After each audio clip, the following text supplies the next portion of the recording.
Hey guys, how's it going? Michael Troy here, and today we are looking at Star Brand number 13 by John Byrne. Okay guys, this one is totally bonkers. I remember collecting Star Brand just because I was like so dedicated to Marvel that I feel like anything they did was like seemed like a good idea, and so they came out with this like new universe. It's weird because it doesn't say new universe on the cover, and I'm like sketchy on the timeline or whatever. But this is has to be after John Byrne came back to Marvel after doing Superman, and so he's on Star Brand, a book that Jim Shooter created based on a character who was from Pittsburgh, his hometown, and so not only when Jim Shooter was fired from Marvel did John Byrne burn him in effigy, legend has it, but he also took over this book and basically blew up Pittsburgh because it's Jim Shooter's hometown. So has that for, seems a little petty, I don't know. Just kidding. So anyway, this is Star Brand. It's the new universe. It's disconnected from the Marvel universe. It's like basically a Star Brand on your hand that gives you like crazy power, and that bends to your imagination and courage, whatever that means. It sounds very much like Green Lantern.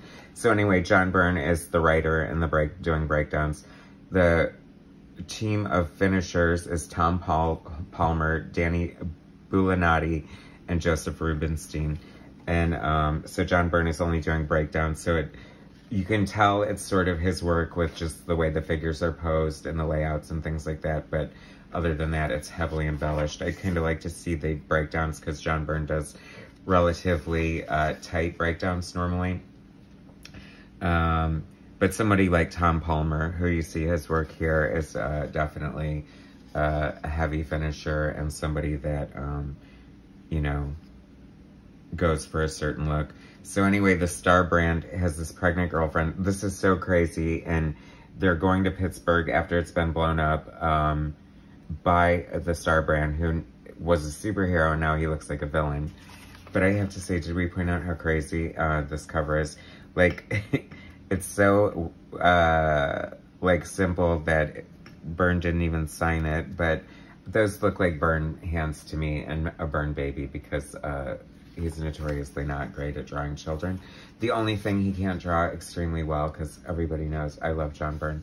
Anyway, I do like, I would prefer, you know, like full John Byrne pencils and stuff, but I do like Tom Palmer's finishes. I loved him with John Buscema on the Avengers.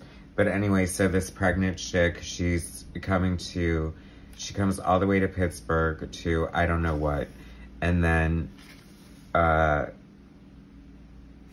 friend suggests that she should have terminated the pregnancy, which is edgy for 1988, right? And she says she can't because the dead father came to her in a dream, even though he didn't believe it was his child, and tells her not to terminate it. And then his other dead friend is kind of like guiding him like Jiminy Cricket. And this is just so weird and all over the place, but kind of fantastic at the same time. And then this tree out of nowhere attacks them. There's like pit juice floating everywhere because it exploded. So it's kind of like Chernobyl, I guess, if, you know, there's questionably fallout and what can be happening to you. So anyway, this poor woman goes into labor. The car blows up or whatever, tips over. She's going into labor. She's in major pain. And boy, should she be, because the frickin' baby rips out of her stomach, flies away. So the thing that I love about this is that the father denied paternity, demanded that she keep the baby, and then the crazy baby rips out of her and kills her.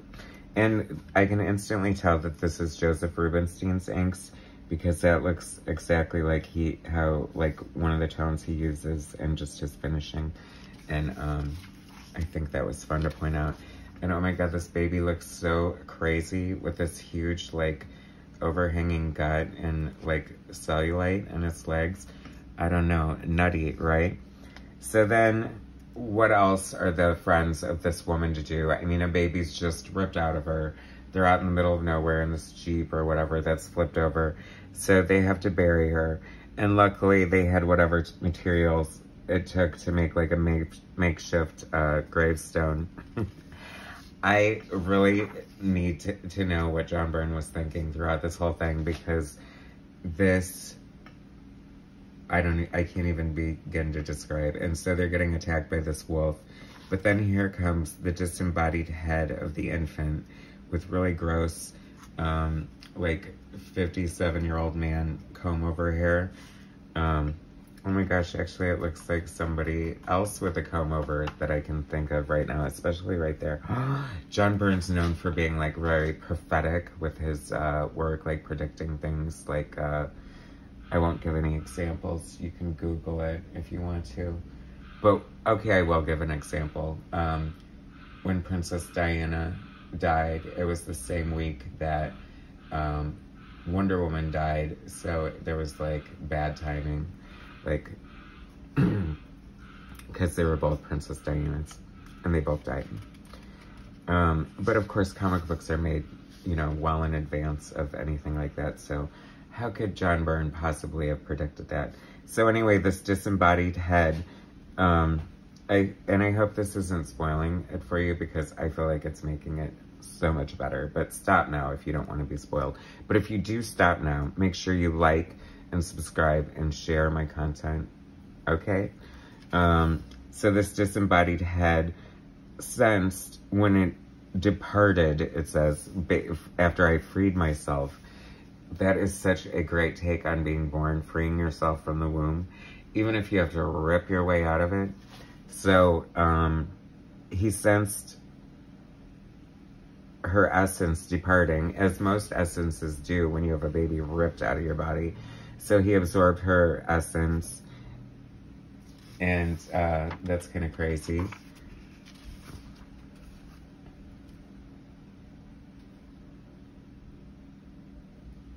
So, I don't know, it's just this floating baby head, and she's like, let me talk to Dead Debbie, and he's like, I can't, and, I mean, isn't that just the craziest thing? Like, this is, if you have never read this, so John Byrne this is issue 13, John Byrne actually started with issue 11, when Shooter, I guess, was fired from Marvel. So, anyway, crazy story. DP7, part of the new universe as well. The new universe, actually, we get some Byrne pencils and inks here, and a who's who kind of entry for Kenneth Connell Starbrand, so that's pretty cool. Anyway, for Byrne completists, I recommend it. Oh, look at that crazy cover for the next issue.